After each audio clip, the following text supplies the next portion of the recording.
Hello नमस्ते, आप सभी का स्वागत है सपनों से दुनिया में। एक बार फिर से उपस्थित हूँ मैं आप सभी के सामने एक डरावनी कहानी के साथ। दोस्तों, आज की कहानी बहुत ही मज़ेदार और बहुत ही डरावनी होने वाली है।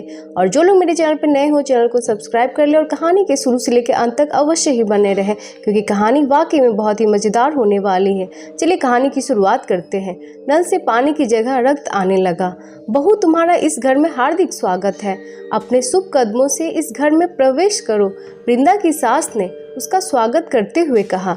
वृंदा ने अपने पैर आगे बढ़ा दिए थे। वृंदा को पैर बढ़ाते हुए महसूस हुआ कि मानो कोई उसके पैर पकड़कर कदमों को आगे बढ़ने से रोक रहा है। वृंदा ने इसे अपने मन का वहम मानकर पैर आगे बढ़ा ही दिए थे। वृंदा अपने पति कार्तिक की दूसरी पत्नी थी। कार्तिक की पहली पत्नी निशा ने आत्महत्या कर ली थी। लोगों का कहना था कि उसका मानसिक संतुलन सही नहीं था। आत्महत्या अक्सर ऐसे लोग की अंतिम परिणति होती है।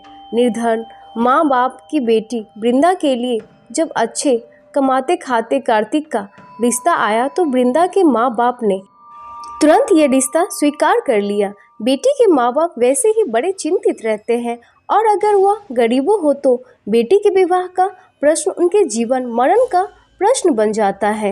वृंदा और कार्तिक का विवाह बड़े साधारण तरीके से संपन्न हुआ था। विवाह में कुछ करीबी रिश्तेदार ही शामिल हुए थे। वृंदा की सास भी वृंदा का गृह प्रवेश करवाकर अगले दिन ही अपने गांव लौट गई थी। वृंदा की देवरानी गर्भवती थी और प्रसव कभी भी हो सकता था। बिना गृहिणी के कार्तिक का घर मकान बन गया था और कार्तिक के 3 वर्षीय बेटे अमन की देखभाल का प्रश्न भी था। अतः जैसे ही वृंदा के माँ बाप ने रिश्ते के लिए हामी भरी, कार्तिक के माँ बाप ने बिना वक्त गवाए वृंदा और कार्तिक की शादी करवाने का निर्णय ले लिया था। नवविवाहिता वृंदा पर विवाह के अगले ही दिन से घर गृहस्थी की पूरी जिम्मेदारी आ गई थी। वृंदा अमन और अपने घर की अच्छे से देखभाल करने की कोशिश कर रही थी। वैसे भी सौतेली माँ को पग पग पर परीक्षाओं से गुजरना होता है। समाज और लोग सौतेली माँ के व्यवहार का छिद्रान्वेषण करने में एक पल भी नहीं गवाते हैं। वृंदा अपनी नई दुनिया में सामंजस्य बिठाने की कोशिश कर रही थी, लेकिन जब से वो इस घर में आई थी उसके साथ बड़ी अजीब अजीब सी बातें हो रही थी।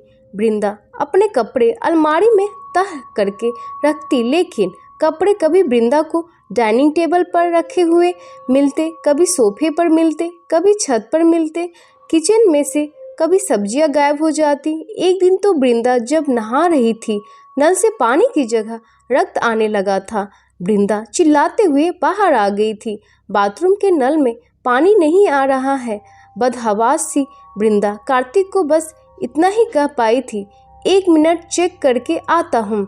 ऐसा कहकर कार्तिक अंदर चला गया था। नल में तो पानी आ रहा है। कार्तिक अंदर से ही चिल्लाया, अच्छा हुआ तुम्हारे कहते ही मोटर नहीं चलाने गया, नहीं तो पानी बेकार ही बहता और बिजली का बिल बढ़ता जो अलग। पता नहीं तुम्हारा ध्यान रहता कहाँ है। वृंदा को देखते ही कार्तिक शुरू हो गया था। बाथरूम में सब कुछ सामान्य स्थिति में था। वृंदा कुछ नहीं बोल सकी थी। कितनी ही बार वृंदा को छत पर किसी के चलने की आवाज आती। वृंदा बार बार छत पर चेक करके आती, लेकिन वहां पर कोई भी नहीं होता था। वृंदा गैस स्टोव बंद करके आती, लेकिन वो दोबारा जल जाती। एक बार तो वृंदा ने सब्जी तैयार करके गैस स्टोव बंद कर दिया था, लेकिन गैस जल जाने के कारण पूरी सब्जी जल गई। वृंदा ने अमन के लंच बॉक्स में अचार और पराठा रख दिया था, लेकिन कार्तिक उस पर बरस पड़ा था। गवार हो, कोई काम ठीक से नहीं कर सकती क्या? भरनाता हुआ कार्तिक अपने ऑफिस चला गया था। वृंदा दुखी होकर डाइनिंग टेबल पर बैठ गई थी। वृंदा की नज़र तब सामने लगी निशा की तस्वीर पर पड़ी तो वृंदा की भय से चीख ही निकल गई थी। निशा की तस्वीर रो रही थी और उसके आंसू खून के थे। वृंदा ने इसे अपने मन का वहम समझा और अपनी गर्दन झटक कर दोबारा तस्वीर की तरफ देखा। अब तस्वीर एकदम सही थी। तभी वृंदा की चेयर हिलने लगी। वृंदा डर से कांप गई थी। वृंदा की चेयर अपने आप ही तस्वीर के एकदम सामने पहुंच गई थी। डर से वृंदा की घिंगी बंद हो गई थी और वृंदा के मुख से चीख भी नहीं निकल पा रही थी। उसने चेयर से उठकर भागने की कोशिश की, लेकिन जैसे वो चेयर से चिपक गई हो। कौन है यहाँ? वृंदा ने जैसे तैसे पूछा। वृंदा पसीने से पूरी लथपथ हो गई थी। उसका दिमाग सुन्न हो गया था। तभी निशा की तस्वीर से रक्त की बूंदें टपकने लगी और फर्श पर गिरकर कुछ आकर लिखने लगी। मैंने आत्महत्या नहीं की थी। फर्श पर रक्त की बूंदें लिखा हुआ था। निशा दीदी, आपने आत्महत्या नहीं की थी। अगर आप निशा दीदी ही है तो सामने आओ, वृंदा ने कहा। तस्वीर में हलचल सी होने लगी थी। तस्वीर देखते ही देखते एक मानव आकृति में बदल गई थी। इस मानव आकृति की शक्ल निशा जैसी ही थी। हाँ वृंदा, मैंने आत्महत्या नहीं की थी, वो आकृति कहने लगी। वो आकृति अभी भी हवा में ही थी। वैसे भी आत्मा तो हवा ही होती है। फिर आश्चर्यचकित वृंदा ने पूछा, कार्तिक के किसी लड़की से प्रेम संबंध थे? मुझे जैसे ही पता चला मैंने कार्तिक को समझाने की कोशिश की। निशा की आत्मा ने कहा। किससे थे? वृंदा ने पूछा। उस लड़की की अब विवाह हो चुकी है। कार्तिक ने उसे भी अंधेरे में रखा था। उसका नाम जानने से अब कोई फायदा नहीं है, कोई लाभ भी नहीं है। आत्मा ने कहा। समझ गई, लेकिन आपके साथ क्या हुआ था? वृंदा ने कहा। कार्तिक के प्रेम संबंध को लेकर मैं बहुत परेशान होने लगी थी। उन्हीं दिनों घर के दरवाजे पर किसी ने दस्तक दी। मैंने दरवाजा खोला तो एक साधु थे। वो साधु भिक्षा मांग रहे थे। उन्हें देखते ही मैं दरवाजा बंद करने लगी। तभी साधु ने कहा कि पुत्री, तुम्हारे पति के कारण तुम परेशानी में हो। साधु की बात सुनकर मुझे उन पर विश्वास हो गया था। मैंने उन्हें अपनी पूरी कहानी सुना दी। तब साधु ने मेरी समस्या सुलझाने का विश्वास दिलाया। आत्मा ने कहा। फिर आपकी समस्या सुलझी? वृंदा ने पूछा। साधु ने कहा कि मैं अगर खुद को तकलीफ दूंगी तो उतनी ही तकलीफ उस लड़की को भी मिलेगी। साधु की बातों में आकर मैं भूल ही गई थी कि दर्द देने से दर्द कभी नहीं मिटता।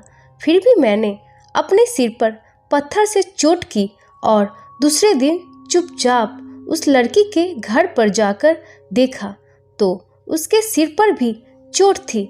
मुझे बुखार हुआ तो उसे भी बुखार हुआ। साधु ने कहा कि अगर मैं आत्महत्या की कोशिश करूंगी तो वो लड़की भी करेगी और वो मर जाएगी। सोतिया डहा से मैं इतनी बौखलाई हुई थी कि मैंने आत्महत्या की कोशिश की। फंदा बनाने और लटकने में साधु ने ही मेरी मदद की। मैं केवल आत्महत्या का नाटक कर रही थी। गलती से स्टूल गिर गया और मैं सच्ची में मर गई। आत्मा ने दुख भरे शब्दों में कहा। निशा दीदी, इसमें कार्तिक का क्या दोष है? वृंदा ने पूछा। उस साधु को कार्तिक ने ही भेजा था। कार्तिक ने ही ये पूरी साजिश रची थी। मुझे साधु की बातों पर यकीन हो जाए, इसलिए कार्तिक ने खुद ने एक दुर्घटना के जरिए उस लड़की के सिर पर भी चोट लगा दी थी।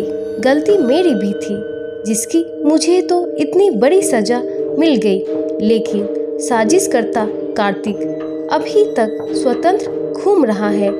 निशा की आत्मा ने कहा। दीदी, आप फिक्र मत कीजिए, आपको न्याय मिलेगा और कार्तिक को दंड। वृंदा ने कहा। वृंदा ने पुलिस को सारी घटना से अवगत करवाया। वृंदा की मदद से वो साधु पकड़ा गया। साधु, जो कि स्वयं एक हिस्ट्री सीटर था और साधु के वेश में रह रहा था, ने पुलिस के डंडे पड़ते ही सब कुछ उगल दिया। कार्तिक भी पकड़ा गया। निशा की आत्मा न्याय पाने ही मुक्त हो गई और अपने बेटे की जिम्मेदारी वृंदा के हाथों में देकर प्रसन्नतापूर्वक दूसरी यात्रा पर निकल गई। तो दोस्तों, आप सभी को ये वृंदा की कहानी कैसी लगी? आज की ये डरावनी हॉरर स्टोरी आप सभी को कैसी लगी? प्लीज़ मुझे कमेंट करके बताएं। और आप किस तरह की कहानी को देखना सुनना पसंद करते हैं, ये भी मुझे कमेंट के जरिए बताएं। और मिलते हैं कैसे डरावनी कहानी के साथ। अपना ख्याल रखें and thank you for watching. जिन्होंने मेरे शुरू से लेकर अंत तक वीडियो को देखा है, उसको तहे दिल से शुक्रिया।